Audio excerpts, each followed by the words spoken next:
Okay. Good afternoon, my name is Bernardo, and tonight I'm going to do my refutation speech on renewable energy as an efficient source of energy. My opponent's secondary claims are that current energy generation methods are wasteful and often leave the environment damaged.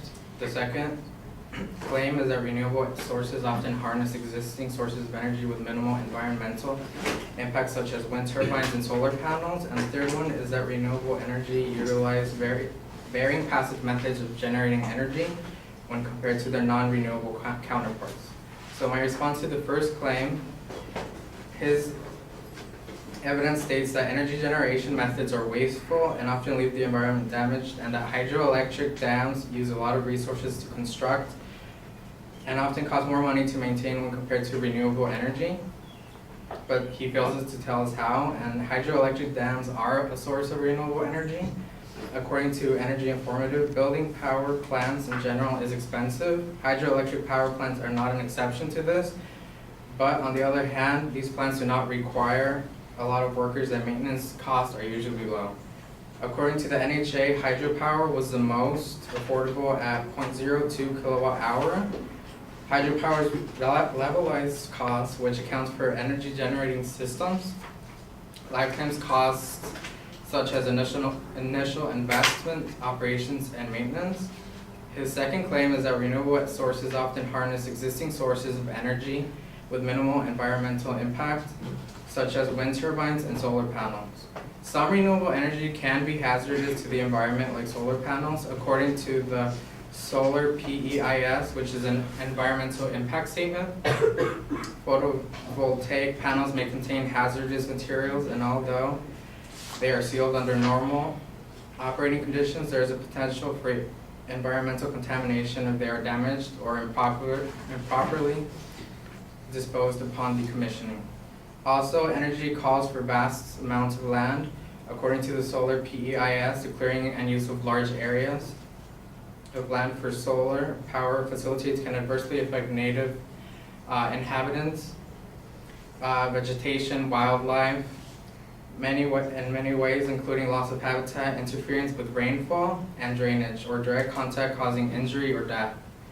Wind turbines are inefficient since they rely on wind and we cannot control the weather or how the wind blows, basically.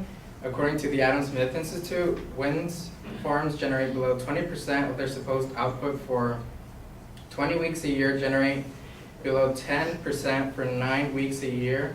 Wind farms on average only exceed 90% of their rate output for 17 hours a year.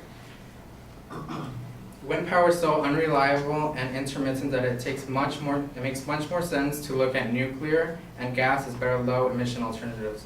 The third and last claim I will be refuting today is that renewable sources utilize varying passive methods of generating energy compared to non-renewable counterparts, followed by the input of energy compared to output is immediately noticeable upon receipt of electrical energy, and environmental impact and maintenance costs can be negated after a certain amount of time. Yes, that may be true, but solar panels are extremely expensive. So according to Eric McGlam from ecology.com, solar power could provide energy for more than 1 billion people by 2020 and 26% of global needs by 2040, but that's 25 years from now. So it takes a really long time for it to make a difference. One of the major drawbacks of renewable energy is the cost. According to Energy Analytics, here in California, it would cost between $10,000 to $15,000, and other states vary, but the highest cost would be $38,000 in South Dakota. California can take 9 years for renewable energy to pay itself. And they don't even have a number for South Dakota, but over 20 years, it's only expected to save $18,000. So my conclusion is that hydroelectric dams are a source of renewable energy. Some renewable energy can be hazardous for the environment, and wind turbines are inefficient. My last claim is that there are major drawbacks to renewable energy, like costs. Thank you for listening.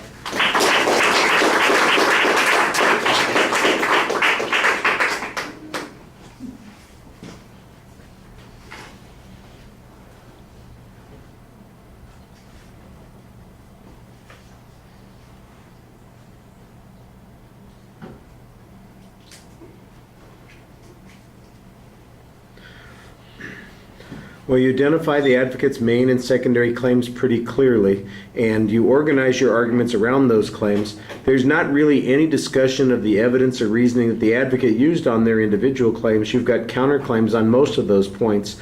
The idea that hydroelectric power is in fact a renewable energy, I guess that's at odds with what the advocate said, but I don't really get an explanation of that. I get an explanation of how hydroelectric power is renewable and how it's relatively low in cost. How is that in conflict with what the advocate said on this particular point? I don't really know. On the existing sources or the alternative sources that exist, you do a nice job kind of diminishing the value of solar and wind by arguing that they have their own problems. I thought you did a pretty good job on that. Once again, I'm not exactly sure what the advocate's evidence and reasoning were on these points and how yours contrasts to that information that was being presented. It seems to exist a little. It's like you've got the secondary claims, and that's going to be the structure and the only part of the argument that you're going to focus on, and the data, there's like no discussion of what the advocate's evidence was on any of these points. You, on the other hand, provide excellent data for your points, explaining the problems with both the solar and the wind energy. I thought that was pretty effective, although sometimes you need to slow down and kind of explain, because you've got this one number, 20% at 20% of the time, 10% at 9% of the time, only 90% for 19 hours. I'm going, whoa, I think I understand what you're saying there, but I think it needs a little bit of an explanation. So it comes down to efficiency, and it's not really working at its high level of potential. And then the cost issue on the last point was again pretty reasonable, but again, I don't know how that contrasts to what the advocate was talking about on that point. So it's easy to follow your arguments, but I'm not sure that they've engaged the claims that the advocate was presenting as effectively. So it sounds like it's mostly counterclaims here, and I'd need to be hearing both arguments back to back in order to be able to tell if there's adequate clash on those points. All right, thank you.